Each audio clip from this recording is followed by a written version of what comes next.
প্রিয় দ্বাদশ শ্রেণীর শিক্ষার্থী বন্ধুরা, অনলাইন ক্লাসে তোমাদের স্বাগত। আমি কামরুন নাহার, প্রভাষক, ফিনান্স, ব্যাংকিং ও বিমা, police lines school and college, Bogura. আজকে আমি তোমাদের সাথে আলোচনা করব ফিনান্স, ব্যাংকিং ও বিমার প্রথম পত্রের চতুর্থ অধ্যায়। অধ্যায়ের নাম আর্থিক বিশ্লেষণ। এই অধ্যায়ের উপরে এর আগেও তোমাদের সাথে বেশ কয়েকটা ক্লাস আলোচনা করেছি। আজকেও এই অধ্যায়ের উপরেই মূলত আলোচনা করব। তোমরা জানো যে এই অধ্যায়টা অনেকটা বড় এবং 3টা পার্টে আমাদের এই অধ্যায়ের অঙ্ক করতে হয়। এখানে নগদ প্রবাহ বিবরণী সংক্রান্ত অঙ্ক করতে হবে, সমচ্ছেদ বিন্দু, নিরাপত্তা প্রান্ত এবং অনুপাত বিশ্লেষণ সংক্রান্ত অঙ্ক করতে হবে। আমি এখানে একটা অঙ্ক লিখে রেখেছি। দেখো যে আমরা প্রথমে অঙ্কটা আগে ভালোভাবে বুঝবো এবং এরপরে এটা সলভ করবো। এ লিমিটেড খেলনা গাড়ি উৎপাদন ও বিক্রি করে, অর্থাৎ এ লিমিটেড একটা প্রতিষ্ঠান যেখানে খেলনা গাড়ি তৈরি করা হয় এবং সেখান থেকে বিক্রি করা হয়। প্রতিটি খেলনা গাড়ি উৎপাদনের জন্য কাঁচামাল বাবদ ব্যয় হয় কত টাকা? 15 টাকা। অর্থাৎ একটা খেলনা গাড়ি তৈরির জন্য যে কাঁচামালের দরকার হয় সেই কাঁচামাল বাবদ ব্যয় হয় কত? 15 টাকা। গাড়ি উৎপাদনের মেশিন ক্রয় এবং কারখানার ভাড়া বাবদ ব্যয় হয় 50,000 টাকা। অর্থাৎ এই খেলনা গাড়ি তৈরির জন্য যে মেশিনটা ক্রয় করা হয়েছে এবং কারখানার ভাড়া বাবদ ব্যয় হয় কত? 50,000 টাকা। প্রতিটি গাড়ির বিক্রয় মূল্য 25 টাকা। অর্থাৎ একটা খেলনা গাড়ি বিক্রি করে কত টাকায়? 25 টাকায়। এরপরে অন্যদিকে দেখো, বি লিমিটেডের প্রতিটি খেলনা গাড়ি উৎপাদনের কাঁচামাল বাবদ ব্যয় হয় 20 টাকা। বি লিমিটেডও একটা খেলনা উৎপাদনকারী প্রতিষ্ঠান, যে খেলনা উৎপাদন করে এবং বিক্রি করে, এবং এই ক্ষেত্রে বি লিমিটেডের একটা খেলনা গাড়ি তৈরির জন্য যে কাঁচামাল দরকার হয় সেই কাঁচামাল বাবদ ব্যয় হয় কত টাকা? 20 টাকা। মেশিন ক্রয় এবং কারখানার ভাড়া বাবদ ব্যয় হয় 60,000 টাকা। বি লিমিটেডের ক্ষেত্রে খেলনা তৈরির জন্য যে মেশিনটা ক্রয় করেছে, এই ক্রয় এবং কারখানার ভাড়া বাবদ ব্যয় হয় 60,000 টাকা। প্রতিটি গাড়ির বিক্রয় মূল্য 50 টাকা। অর্থাৎ বি লিমিটেড কি করে, এখানে একটা গাড়ি খেলনা গাড়ি বিক্রি করে কত টাকায়? 50 টাকায়। উভয় কোম্পানির ব্যবস্থাপক আগামী বছর 1 লক্ষ টাকা মুনাফা অর্জন করার লক্ষ্যমাত্রা নির্ধারণ করেছে। অর্থাৎ এ লিমিটেড এবং বি লিমিটেড দুইটা প্রতিষ্ঠানের ব্যবস্থাপকই চাচ্ছে যে আগামী বছর তারা প্রতিষ্ঠান থেকে 1 লক্ষ টাকা মুনাফা অর্জন করবে। এবং এরকম একটা উদ্দীপকের উপরে আমি একটা প্রশ্ন লিখেছি, গণনার জন্য তোমাদের এরকম প্রশ্ন থাকতে পারে যে এ লিমিটেড যদি 5,500টি গাড়ি বিক্রয় করে তাহলে পরিচালন মুনাফাটা কত হবে? এটা এ লিমিটেডের ক্ষেত্রে প্রশ্ন। এবং 2 নম্বরে বলা আছে যে কোন কোম্পানি তুলনামূলকভাবে কম খেলনা গাড়ি বিক্রয় করে লক্ষ্যমাত্রা অর্জন করতে সক্ষম হবে? যুক্তিসহ উত্তর দাও। 2 নম্বরের দিকে আমরা একটু খেয়াল করি, যেখানে বলছি যে কোন কোম্পানি তুলনামূলকভাবে কম খেলনা গাড়ি বিক্রয় করে লক্ষ্যমাত্রা অর্জন করতে পারবে। আমরা একটু অঙ্কের শেষের লাইনে একটু তাকাই। দেখো, শেষে বলা আছে যে দুইটা কোম্পানির ব্যবস্থাপকই কিন্তু তারা চাচ্ছে যে আগামী বছর এখান থেকে 1 লক্ষ টাকা মুনাফা অর্জন করবে। তো এই ক্ষেত্রে যেহেতু দুইটা কোম্পানির লক্ষ্যমাত্রাই এক, তো প্রশ্নে বলেছে যে দুইটার মধ্যে কোন কোম্পানিটা কম পরিমাণ খেলনা বিক্রি করে লক্ষ্যমাত্রা অর্জন করতে পারবে, অর্থাৎ 1 লক্ষ টাকায় মুনাফা অর্জন করবে, কিন্তু এই ক্ষেত্রে কোন কোম্পানিটা কম পরিমাণ খেলনা বিক্রি করে তাদের লক্ষ্যমাত্রাটা অর্জন করতে পারবে। আমরা প্রথমে গ নম্বর প্রশ্নটা সলভ করব, যে এরপরে আমরা ঘ নম্বর প্রশ্নটা সলভ করব। গ নম্বরে আমরা পরিচালন মুনাফা বের করব। যেহেতু পরিচালন মুনাফা বের করতে বলেছে এ লিমিটেডের ক্ষেত্রে, আমরা পরিচালন মুনাফা বের করব। পরিচালন মুনাফা বের করতে গেলে আমরা যে সূত্রটা শিখেছি আমাদের এখন সেই সূত্রটা অবশ্যই জানতে হবে। এই সূত্রটা ছাড়া কিন্তু আমরা পরিচালন মুনাফা বের করতে পারবো না। এই জন্য তোমাদেরকে বরাবরই যেটা বলি, সূত্রগুলো খুব ভালোভাবে রপ্ত করতে হবে, তাছাড়া কিন্তু অঙ্ক করা সম্ভব নয়। আমরা পরিচালন মুনাফার সূত্রটি শিখেছিলাম পরিচালন মুনাফা সমান বিক্রয় মাইনাস পরিবর্তনশীল ব্যয় মাইনাস স্থায়ী ব্যয়। আমরা এখন সূত্রটা আগে লিখব। দেখো, আমরা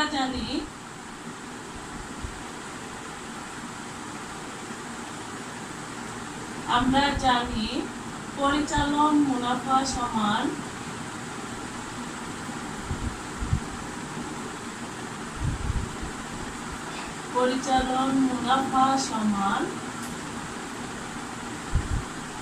বিক্রয় মাইনাস পরিবর্তনশীল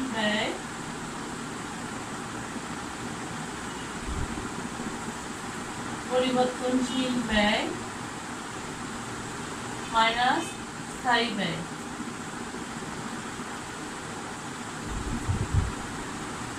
আমরা পরিচালন মুনাফার সূত্রটা লিখলাম যে দেখো, বিক্রয় মাইনাস পরিবর্তনশীল ব্যয় মাইনাস স্থায়ী ব্যয়। এখন আমাদের অঙ্কে দেখতে হবে যে এই মানগুলো আসলে দেয়া আছে কিনা। যদি দেয়া না থাকে তাহলে আমাদের কি করতে হবে, বের করে নিতে হবে। সাইড নোটে আমরা বের করে নিব।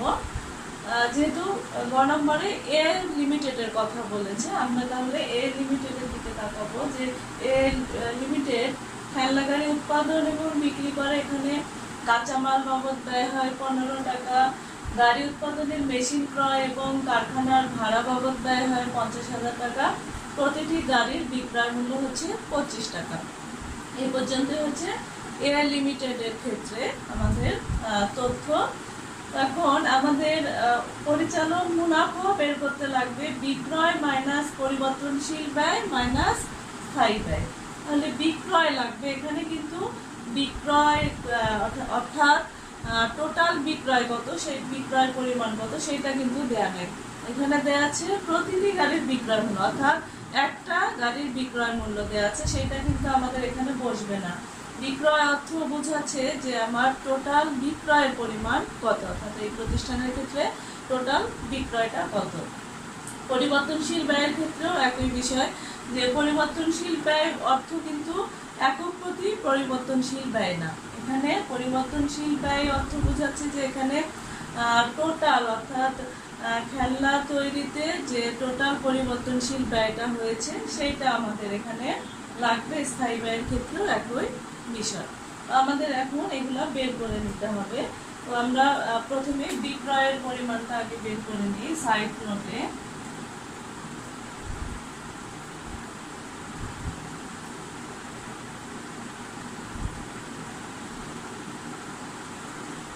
দেখো, এটা আমরা কিভাবে বের করব একটু খেয়াল করো তোমরা। আমাদের গ নম্বর প্রশ্নে কি বলা ছিল যে এ লিমিটেড যদি 5,500টি খেলনা বিক্রি করে তাহলে পরিচালন মুনাফা কত। কয়টা খেলনা বিক্রি করবে, যে 5,500টি খেলনা।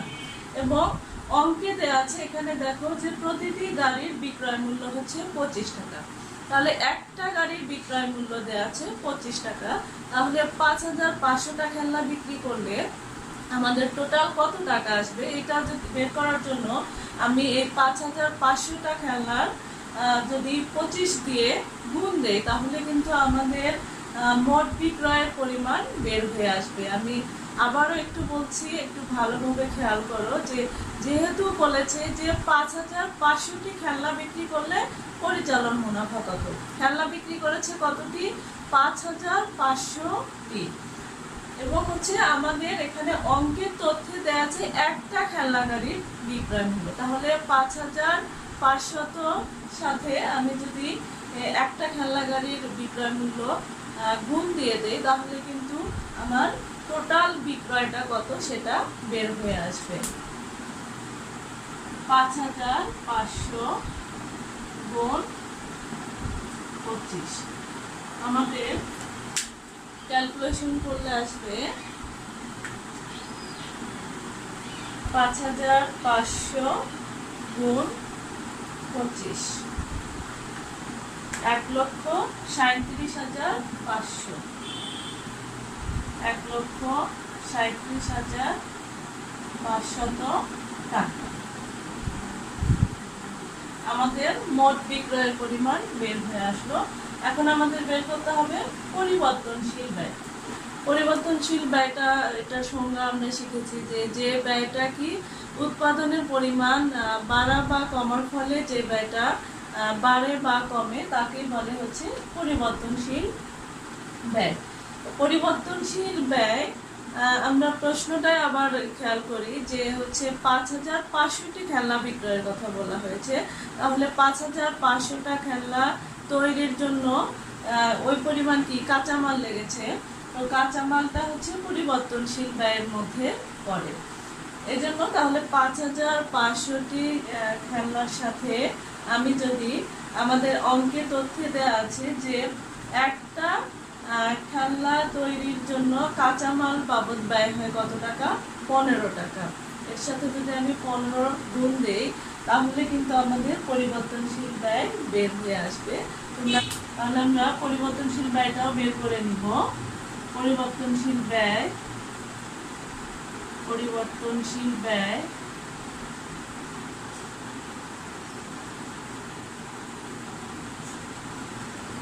5,500 গুণ 15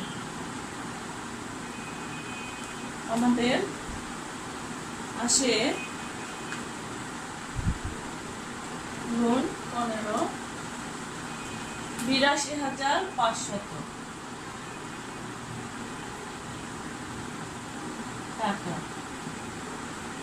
এরপর আমাদের লাগবে কি স্থায়ী ব্যয়। স্থায়ী ব্যয়টা দেখো অঙ্কে আমাদের দেয় আছে যে গাড়ি উৎপাদনের জন্য মেশিন ক্রয় এবং কারখানার ভাড়া বাবদ ব্যয় হয় কত টাকা, 50,000 টাকা। এবং এটাকে স্থায়ী ব্যয় ধরবো আমরা। কেন ধরবো স্থায়ী ব্যয়ের সংজ্ঞাটা আমরা আবার একটু খেয়াল করি যে স্থায়ী ব্যয়টা কি, যে ব্যয়টা উৎপাদনের পরিমাণ বাড়া বা কমার ফলে পরিবর্তিত হয় না তাকে বলে হচ্ছে স্থায়ী ব্যয়।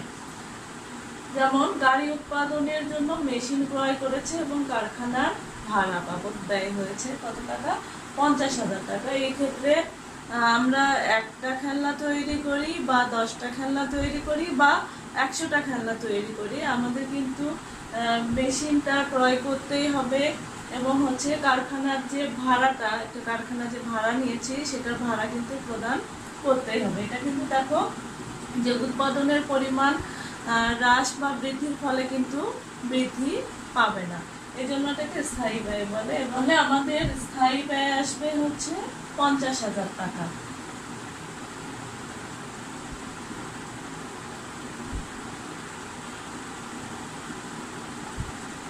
স্থায়ী ব্যয় 50,000 টাকা। এখন আমরা সূত্রে মান বসাবো। মান বসালে আমরা পরিচালন মুনাফা পেয়ে যাব। বিক্রয় আমাদের আসছে 1,37,500 মাইনাস পরিবর্তনশীল ব্যয় এসেছে 82,500 মাইনাস আমাদের স্থায়ী ব্যয় দেওয়া আছে 50,000 টাকা। তাহলে আমরা এগুলো বাদ দিয়ে দেখিয়ে দেব। 1,37,500 মাইনাস 82,500 মাইনাস 50,000। আমাদের পরিচালন মুনাফা হচ্ছে 5,000 টাকা। এটা হচ্ছে আমাদের গ নম্বরের অ্যান্সার। অর্থাৎ এ লিমিটেডের ক্ষেত্রে পরিচালন মুনাফা হচ্ছে 5,000 টাকা। তোমরা নিচে এভাবে লিখে দিতে পারো যে এ লিমিটেডের 5,500টি যদি খেলনা গাড়ি বিক্রি করে তাহলে পরিচালন মুনাফা হচ্ছে 5,000 টাকা। এভাবে তোমরা নিচে লিখে দিতে পারো। এখন আমরা ঘ নম্বর প্রশ্নটা সলভ করব। ঘ নম্বর প্রশ্নে বলা আছে, দেখো আমাদের ঘ নম্বর প্রশ্নে বলা ছিল যে কোন কোম্পানি তুলনামূলকভাবে কম পরিমাণ খেলনা বিক্রয় করে লক্ষ্যমাত্রা অর্জন করতে সক্ষম হবে, যুক্তিসহ উত্তর দাও। এবং উভয় কোম্পানির লক্ষ্যমাত্রা কত ছিল, দেখো এখানে দেওয়া আছে 1 লক্ষ টাকা। অর্থাৎ দুইটা কোম্পানি আগামী বছর চাচ্ছে যে তারা ব্যবসায় প্রতিষ্ঠান থেকে কি করবে, 1 লক্ষ টাকা মুনাফা অর্জন করবে। তো এই ক্ষেত্রে বলতেছে যে এই 1 লক্ষ টাকা মুনাফা অর্জন করতে গেলে কোন কোম্পানিকে তুলনামূলকভাবে কম পরিমাণ খেলনা বিক্রি করে এই লক্ষ্যমাত্রাটা অর্জন করতে হবে, এটা আমাদের হচ্ছে প্রশ্ন। এর জন্য আমাদের তাহলে দুইটা কোম্পানির ক্ষেত্রে যে প্রয়োজনীয় বিক্রয় একক কিন্তু নির্ণয় করতে হবে। যে তাহলে আমাদের দেখতে হবে যে এ কোম্পানির ক্ষেত্রে 1 লক্ষ টাকা মুনাফা অর্জন করার জন্য কতটি খেলনা বিক্রি করতে হবে, এবং বি কোম্পানির ক্ষেত্রেও 1 লক্ষ টাকা মুনাফা অর্জন করার জন্য কতটি খেলনা বিক্রি করতে হবে। এর জন্য আমাদের দুইটা কোম্পানির ক্ষেত্রে প্রয়োজনীয় বিক্রয় একক কিন্তু নির্ণয় করতে হবে। এবং প্রয়োজনীয় বিক্রয় এককের সূত্র শিখেছি আমরা যে স্থায়ী ব্যয় যোগ মুনাফা ডিভাইডেড একক প্রতি বিক্রয় মূল্য মাইনাস একক প্রতি পরিবর্তনশীল ব্যয়। তাহলে আমরা এখন প্রয়োজনীয় বিক্রয় এককের সূত্রটা লিখব। প্রথমে আমরা এ লিমিটেডের ক্ষেত্রে প্রয়োজনীয় বিক্রয় একক অর্থাৎ কত একক খেলনা বিক্রি করলে 1 লক্ষ টাকা মুনাফা অর্জন করতে পারবো সেটা আমরা আগে নির্ণয় করব। তার উপরে আমরা লিখব যে এ লিমিটেড আমরা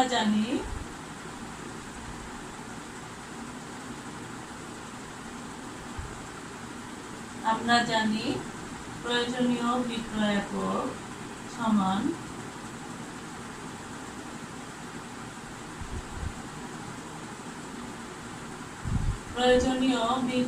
একক সমান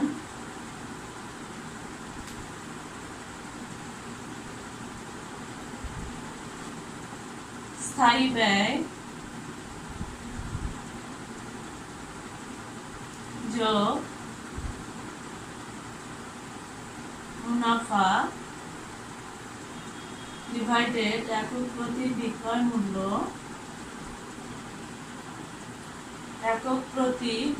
মূল্য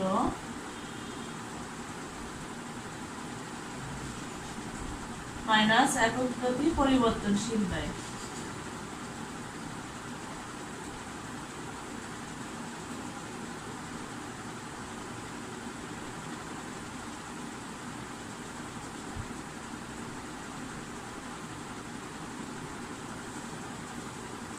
আমাদের এটা হচ্ছে প্রয়োজনীয় বিক্রয় এককের সূত্র, অর্থাৎ এটার মাধ্যমে আমরা বের করতে পারবো যে 1 লক্ষ টাকা মুনাফা অর্জন করতে গেলে এ লিমিটেডের ক্ষেত্রে কতটি খেলনা বিক্রি করতে হবে। আমাদের যেহেতু আমরা এ লিমিটেডের ক্ষেত্রে বের করতেছি, তাহলে এ লিমিটেডের ক্ষেত্রে দেখবো যে স্থায়ী ব্যয় কত দেওয়া আছে। দেখো এখানে দেওয়া আছে যে মেশিন ক্রয় এবং কারখানার ভাড়া বাবদ 50,000 টাকা। তাহলে আমাদের স্থায়ী ব্যয় কত? 50,000 টাকা লিখবো এখানে। মুনাফা কত টাকা? 1 লক্ষ টাকা যেহেতু তারা মুনাফা অর্জন করার লক্ষ্যমাত্রা নির্ধারণ করেছে, তাহলে মুনাফা এখানে আসবে কত? 1 লক্ষ টাকা।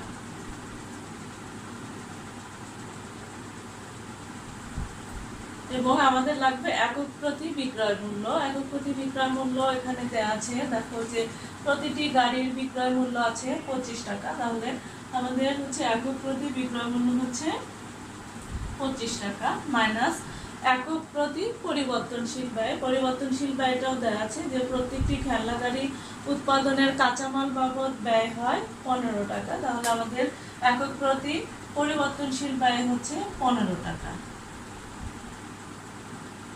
এখন আমরা এটা ক্যালকুলেশন করব। 1,50,000 টাকা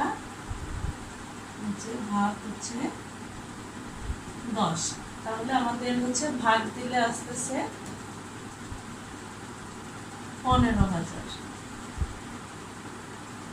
15,000টি খেলনা গাড়ি।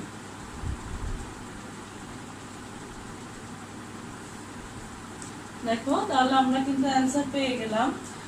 যদি এ লিমিটেড 1 লক্ষ টাকা মুনাফা অর্জন করতে চায়, তাহলে তাকে কতটি খেলনা বিক্রি করতে হবে? এই প্রতিষ্ঠানটিকে 15,000টি খেলনা বিক্রি করলে এই প্রতিষ্ঠানটা 1 লক্ষ টাকা মুনাফা অর্জন করতে পারবে। এখন আমরা বি লিমিটেডের ক্ষেত্রে দেখব যে প্রয়োজনীয় বিক্রয় এককের সূত্র ব্যবহার করে দেখব যে বি লিমিটেডের ক্ষেত্রে 1 লক্ষ টাকা মুনাফা অর্জন করতে গেলে কতটি খেলনা বিক্রি করতে হবে। আমরা এখন বি লিমিটেডের ক্ষেত্রে প্রয়োজনীয় বিক্রয় একক বের করব, একই সূত্র। তাহলে আমরা দেখি যে বি লিমিটেডের ক্ষেত্রে স্থায়ী ব্যয় কত দেওয়া আছে। দেখো, বি লিমিটেডের ক্ষেত্রে স্থায়ী ব্যয় দেওয়া আছে 60,000, অর্থাৎ মেশিন ক্রয় এবং কারখানার ভাড়া বাবদ ব্যয় হয় 60,000 টাকা। এটা হচ্ছে কি স্থায়ী ব্যয়। তাহলে আমরা এখানে 60,000 টাকা লিখব।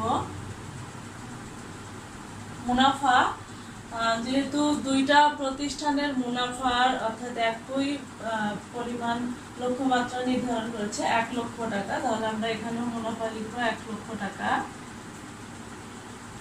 একক প্রতি বিক্রয় মূল্য এখানে দেওয়া আছে, প্রতিটি গাড়ির বিক্রয় মূল্য হচ্ছে 50 টাকা, তাহলে একক প্রতি বিক্রয় মূল্য হচ্ছে 50 টাকা মাইনাস একক প্রতি পরিবর্তনশীল ব্যয়। পরিবর্তনশীল ব্যয় কাঁচামাল বাবদ ব্যয় হয় কত টাকা? 20 টাকা। তাহলে এটা আমাদের পরিবর্তনশীল ব্যয়। পরিবর্তনশীল ব্যয় লিখবো আমরা 20 টাকা। এখন আমরা কি করব? ক্যালকুলেশন করব। এখানে আসে 1,60,000 হচ্ছে 30, অর্থাৎ 1,60,000-কে আমরা এখন 30 দিয়ে কি করবো? ভাগ দিব। 1,60,000 ভাগ 30 আমাদের আসে 5,333.33। আমরা এখানে পূর্ণ সংখ্যায় নিব। 5,333টি খেলনা গাড়ি।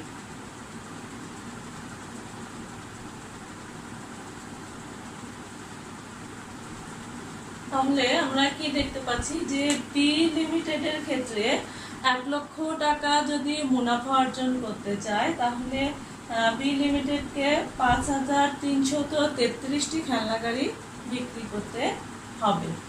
এখন আমরা মন্তব্য দিতে পারবো, কিন্তু আমাদের প্রশ্ন কি ছিল যে কোন কোম্পানি তুলনামূলকভাবে কম পরিমাণ খেলনা বিক্রয় করে প্রয়োজনীয় লক্ষ্যমাত্রা অর্জন করতে পারবে, অর্থাৎ যে 1 লক্ষ টাকা লক্ষ্যমাত্রা অর্জন করতে পারবে। দেখো, এখন কিন্তু আমরা মন্তব্য দিতে পারবো। তো মন্তব্যটা দেওয়ার জন্য আমি একটু দুইটা কোম্পানির আমরা যে প্রয়োজনীয় বিক্রয় একক পেলাম সেটা একটু পাশাপাশি লিখবো, তাহলে আমরা আরো ভালোভাবে বুঝতে পারবো। দেখো, আমরা এ লিমিটেডের ক্ষেত্রে বের করলাম যে এ লিমিটেডের ক্ষেত্রে 1 লক্ষ টাকা মুনাফা অর্জন করতে গেলে বিক্রয় করতে হবে কতটি খেলনা? 15,000টি খেলনা গাড়ি।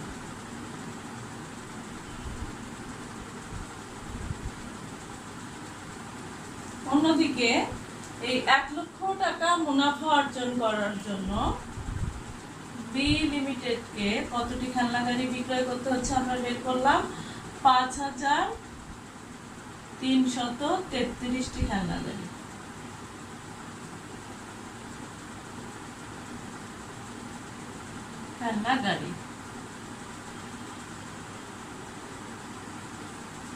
তাহলে আমরা কি দেখতে পাচ্ছি যে 1 লক্ষ টাকা মুনাফা অর্জন করার জন্য এ লিমিটেডকে বিক্রি করতে হবে 15,000টি খেলনা গাড়ি এবং বি লিমিটেডকে বিক্রি করতে হবে 5,333টি খেলনা গাড়ি। এবং আমরা স্বাভাবিকভাবে কিন্তু এখন মন্তব্য দিতে পারবো যে তাহলে কোন কোম্পানিটা তাহলে আমরা স্বাভাবিকভাবে কিন্তু মন্তব্য দিতে পারতেছি যে কোন কোম্পানিটা কম পরিমাণ খেলনা বিক্রি করে লক্ষ্যমাত্রা অর্জন করতে পারবে। অবশ্যই বি লিমিটেড, কারণ হচ্ছে এ লিমিটেডকে বিক্রি করতে হবে 15,000টি খেলনা গাড়ি, কিন্তু বি লিমিটেডকে 5,333টি খেলনা গাড়ি বিক্রয় করলে 1 লক্ষ টাকা মুনাফা অর্জন করতে পারবে। এইভাবে তোমরা মন্তব্য দিতে পারবে, একটু সাজিয়ে লিখতে পারবা, এটা নিজের মতো করেই লিখতে পারবা, তবে মনে রাখবা যে এখানে যেন মূল তথ্যটা ঠিক থাকে। এভাবে তোমরা লিখতে পারো যে হচ্ছে বি লিমিটেড কম পরিমাণ খেলনা বিক্রয় করে লক্ষ্যমাত্রা অর্জন করতে পারবে, কারণ বি লিমিটেডকে 1 লক্ষ টাকা মুনাফা অর্জনের জন্য 5,333টি খেলনা গাড়ি বিক্রি করতে হবে। অপরদিকে এ লিমিটেডকে এই 1 লক্ষ টাকা মুনাফা অর্জনের জন্য 15,000টি খেলনা গাড়ি বিক্রয় করতে হবে। আশা করি তোমরা বুঝতে পেরেছো। আজকে ক্লাসে আমরা যে অঙ্কটা শিখলাম আশা করি তোমরা বুঝতে পেরেছো এবং বাসায় অবশ্যই অঙ্কটা আবার ভালোভাবে বুঝবে এবং প্র্যাকটিস করবে। অঙ্কের ক্ষেত্রে আমি বরাবরই বলি যে অবশ্যই তোমরা যে অঙ্কটা শেখানো হয় সেটা ভালোভাবে প্রথমে বুঝবে, এরপর বাসায় আবার নিজে নিজে অঙ্কটা কিন্তু করতে হবে। তাছাড়া অঙ্ক কোনোভাবেই রপ্ত করা সম্ভব না বা অঙ্কটা তুমি ভালোভাবে বুঝতে পারবে না। তো এই জন্য আশা করি অঙ্কটা আবার বাসায় প্র্যাকটিস করবে। তোমরা ভালো থাকো, সুস্থ থাকো। আল্লাহ হাফেজ।